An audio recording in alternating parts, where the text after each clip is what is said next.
Bienvenidos a esta edición del Espacio de Análisis Global de Excelsior.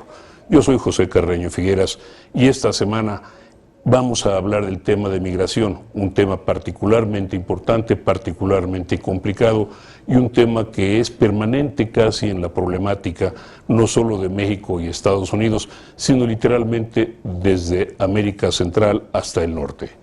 En esta ocasión vamos a tener, y gracias por adelantado, la participación de la doctora Leticia Calderón Chelius del Instituto José María Luis Mora de Investigación. La doctora Calderón Chelius es probablemente una de las más destacadas investigadoras sobre el tema migratorio que hay en México y desde luego no solo en México, sino posiblemente uno de los mejores interlocutores que hay en México y en los Estados Unidos para abordar este tema que ahora se ha convertido y se convirtió ya en un tema político de extremada importancia. Doctora Calderón Chelius, gracias por estar con nosotros y me gustaría comenzar con un punto en específico. Tenemos la crisis de los niños como el detonante de una mini crisis política en Estados Unidos. ¿En qué medida esa crisis afecta ahora las posibilidades de solución pues que de alguna forma habían jugado, se habían mencionado durante los últimos meses? Bueno, muchas gracias por la invitación y yo creo que lo que ocurre con el proceso que visibilizó la migración de niños, digamos ya como puesta en miles, y fue lo que impactó muchísimo, es que realmente mostró que este proceso tiene ya una historia desde el 2009, que se arrancan, ya estamos sobre los 2 millones de deportaciones que se han dado en el periodo justamente de Obama, y creo que lo que ocurre con esta migración, este éxodo infantil, es que da cuenta de, primero, un largo proceso de deportación, pero también de una separación de familias, que es uno de los rasgos más rudos de todo este proceso de lo que hemos vivido los últimos años. Me parece que esto detona una crisis no solo en Estados Unidos, también en toda la región, obviamente incluido México, y lo que tenemos en Estados Unidos es que todas estas fuerzas que han estado presionando durante todos estos años para que se avance la reforma migratoria, bueno, tienen un argumento fuerte y contundente para decir que eso es impostergable. Obama anuncia que va a dar un paso, incluso yendo, no con el apoyo directo de las cámaras en cada caso, y lo que hace es que vuelve a postergar esta decisión de dar un tipo de amnistía no completa. Bueno, había especulaciones en términos del universo potencial de beneficiados y sí, se veían muy directamente relacionados con el asunto de los niños. Dada la magnitud, el nivel de dolor que expresa este perfil de migración, bueno, la respuesta humanitaria de Obama a una legislación aún pese a no pasarla en el Congreso, pues se veía muy factible y otra vez tenemos que se pospone.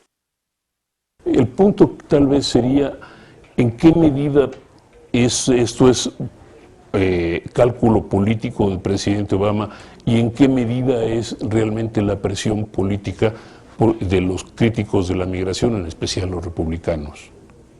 Bueno, yo creo que hay una parte que es un ajedrez electoral muy claro, en el cual, pues evidentemente, voto latino que le llaman, pero específicamente el mexicano, ciertamente es considerable, ciertamente tiene un peso, pero todavía no, y muy lejos todavía, de su magnitud demográfica.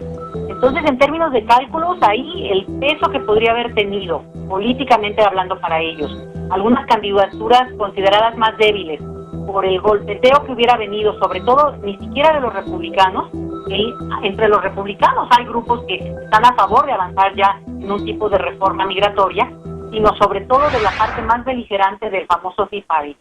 Yo creo que sí es una cuestión electoral, pero yo no quisiera dejar de mencionar que al mismo tiempo lo que tenemos que tener ahí visible es que la fuerza de las organizaciones no gubernamentales, especialmente las comprometidas en este tema, han logrado movilizar y visibilizar, digamos, la crítica hacia Obama por esta postergación, digamos, por todo el proceso, pero en este momento por la postergación de este anuncio, y lo que están yendo es directamente al Senado o a la Cámara de Representantes para presionar ahí a estos políticos que pueden hacer también a su vez un contrapeso no en términos solo electorales, sino también en términos de lo que se están jugando.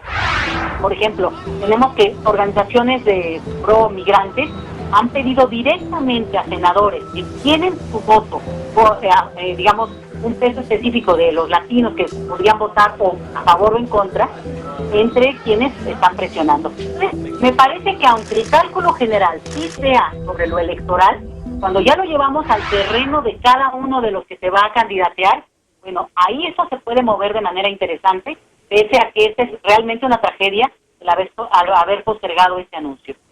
Ahora, en ese mismo tenor, ¿en qué medida el tema de los niños en el momento en que se da es una crisis mediática de percepción de relaciones públicas y en qué medida es una crisis real?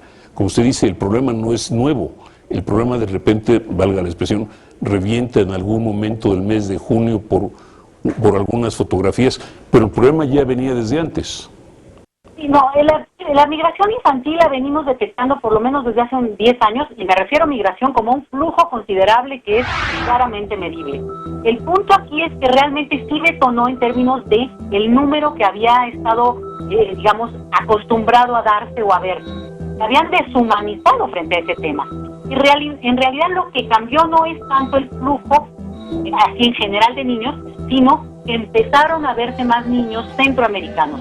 Hasta hace un año lo que se veía en esos números, exactamente los que vemos ahora, es de niños mexicanos.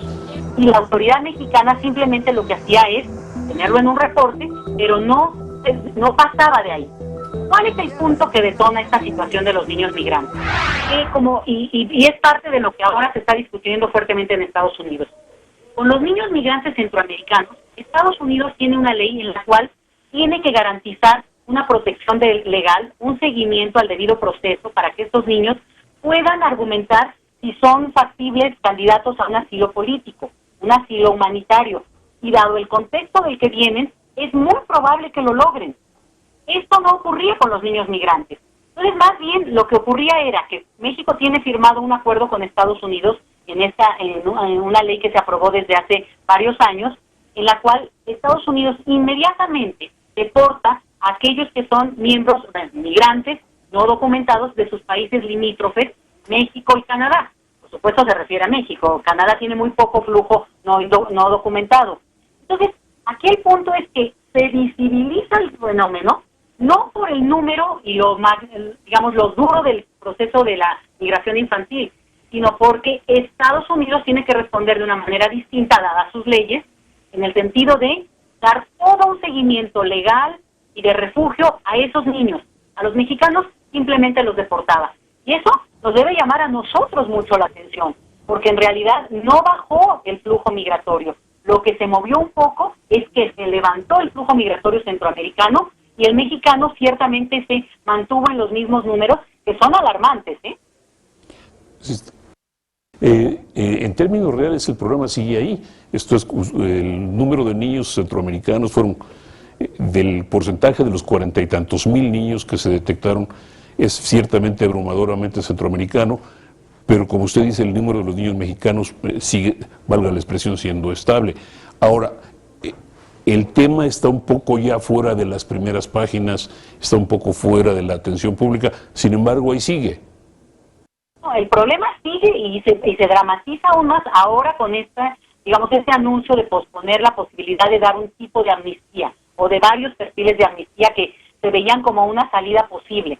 Ahora, el punto dramático, yo creo que también en ese sentido hay que estar muy atentos, es que con el anuncio que hace Obama, se dramatiza y se vuelve más rígido aún este proceso de permitir que los niños sigan un cauce y un proceso legal a sus casas. Los niños mexicanos están impedidos a hacerlo.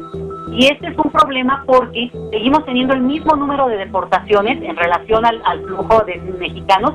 Y cuando usted mencionaba lo de los centroamericanos, es verdad.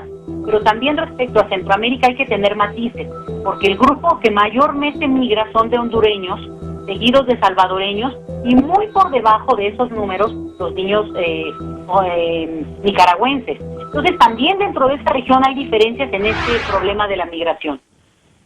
Lo que quiero decir también es que ahora con el anuncio que hace Obama, lo que habría que ver es cómo México está preparándose para recibir a ese número enorme de potenciales deportados que estaban rezando porque se aprobaran estas regulaciones, estas amnistías, y que sin lugar a dudas son posiblemente deportados en un corto tiempo.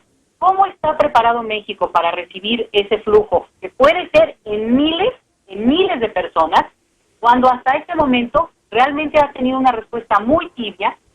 No tenemos políticas de bienvenida a los que han regresado desde el 2009 en este flujo. Quiero decir, estoy acotándolo a esta crisis, y lo que hemos visto es que al contrario, no tienen posibilidades los niños de entrar automáticamente a la escuela o lo hacen condicionadamente. No hay un acceso inmediato a lo que es ya una ley en nuestro país desde el 96, que es el derecho a la doble nacionalidad.